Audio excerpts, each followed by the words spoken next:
deux questions. On a une importante qui concerne la conclusion.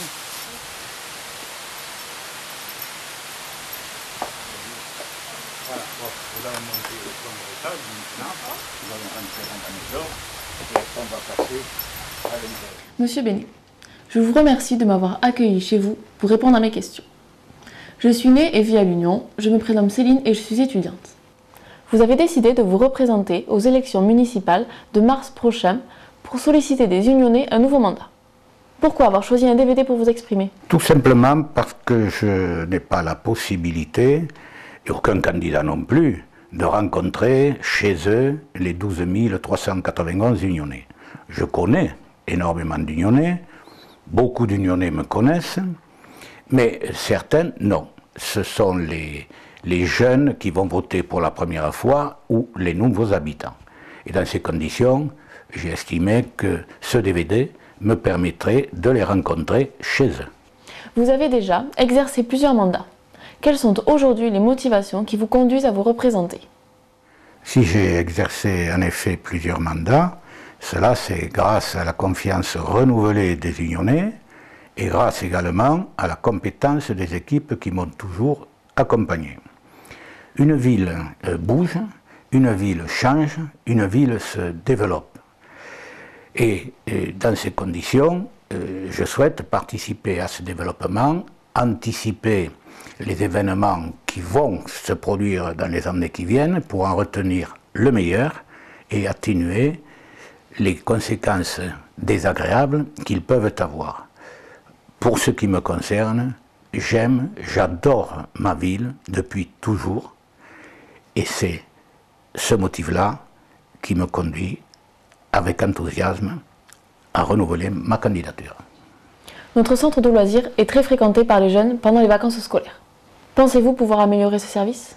Vous avez quel âge? 19 ans. 19 ans, il est normal que pour vous cette question soit jugée comme prioritaire. Il permettrait d'y rajouter aussi, bien évidemment, compte tenu des problèmes qu'ils rencontrent, les personnes âgées et les handicapés. Le centre de loisirs a un personnel compétent, diplômé, qui a fait ses preuves.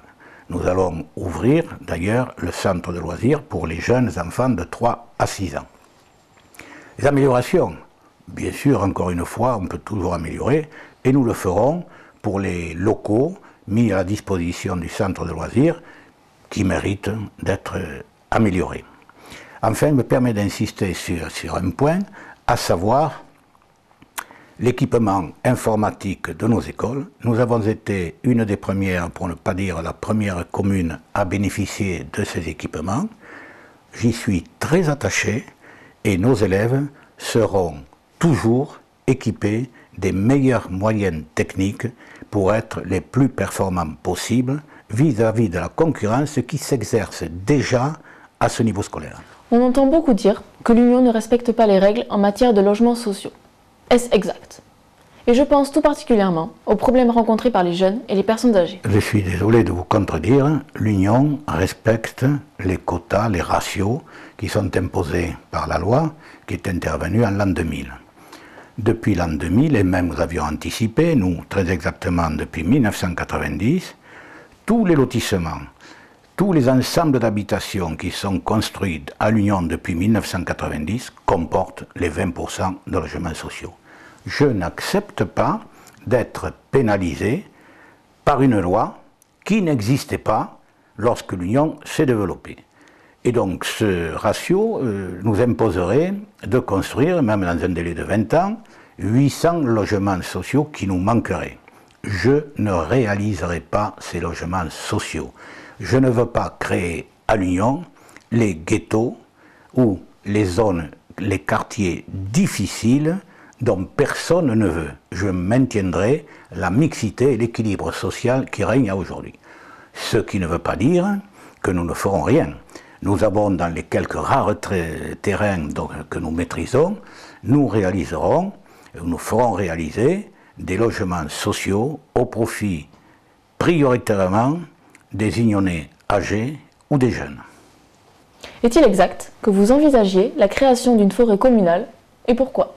Lyon est reconnue, je crois, avec modestie, comme une commune dont l'environnement et le cadre de vie est de grande qualité.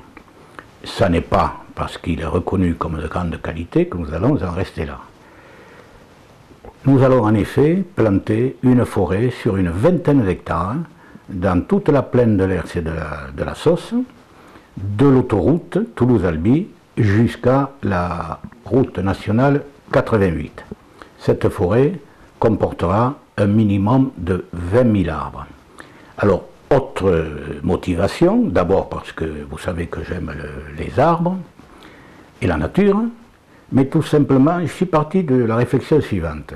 Sur la route nationale, en gros, 50 000 véhicules jour produisent du gaz carbonique et polluent bien évidemment l'environnement immédiat. Créer une forêt de 20 000 arbres conduit, entre guillemets, à avoir un puits qui va absorber des tonnes et des tonnes de gaz carbonique. Et autre avantage, elle produira aussi de grandes quantités de tonnes et de tonnes d'oxygène par an. J'ai lu que l'agglomération travaillait à la réalisation d'un échangeur dit de borde rouge sur la rocade. Est-ce un projet qui verra rapidement le jour? Ce projet verra le jour assez rapidement pour une simple raison, c'est que toutes les parties concernées se sont mises d'accord. L'échangeur sera réalisé. Le Grand Toulouse s'est porté maître d'ouvrage, c'est-à-dire qu'il assurera et financera les travaux nécessaires à ce que de cet échangeur, on puisse rejoindre directement l'Union jusqu'à hauteur, pour simplifier, du chemin de la Violette. Cette réalisation contribuera à diminuer l'intensité du trafic sur la route nationale 88. Une autre réalisation qui pour nous est très importante et que nous demandons depuis de nombreuses années, c'est la réalisation d'un échangeur supplémentaire à mi-distance entre celui de Gragnac et de l'Union. S'il était réalisé, il contribuerait à diminuer là aussi le trafic sur la N88 et nous continuerions à demander, comme le faisons depuis des années, la suppression du péage de l'Union qui s'avère malgré tout excessivement difficile depuis la privatisation de l'autoroute Toulouse-Albi. Le prolongement de la ligne B du métro nous préoccupe tous. En tant que premier vice-président du syndicat mixte des transports en commun, avez-vous des informations privilégiées sur sa mise en œuvre? Tout à fait. Mais tout d'abord, des informations précises sur sa réalisation. Elle est admise maintenant à la fois par le président de Tisséo qui a engagé les premières études de faisabilité et le président Isa qui, pour des raisons qui lui étaient personnelles, n'était pas favorable à cette hypothèse. Il est devenu favorable. Il l'a déclaré notamment le jour de l'ouverture de la ligne B, au mois de juin dernier. Et enfin, ce projet est soutenu pas seulement par le maire de Lyon, mais par les 13 maires des communes du nord-est de Toulouse qui sont concernées. Mais ça n'est pas suffisant parce que les transports en commun forment un tout. Il faut, indépendamment de ce prolongement, il nous faut revoir le projet de transport en commun en site propre sur la RN 88 au profit des bus, parce que c'est le seul itinéraire pour lequel il aura vraiment quantitativement le maximum d'efficacité, et puis surtout, on ne toucherait pas, dans la nouvelle étude que nous avons demandée, on ne toucherait pratiquement pas aux platanes. Cette réalisation se ferait du pont de l'Hers jusqu'au centre commercial de Saint-Capré, on ne toucherait pas aux autres platanes. Et là, nous les conservons pratiquement tous.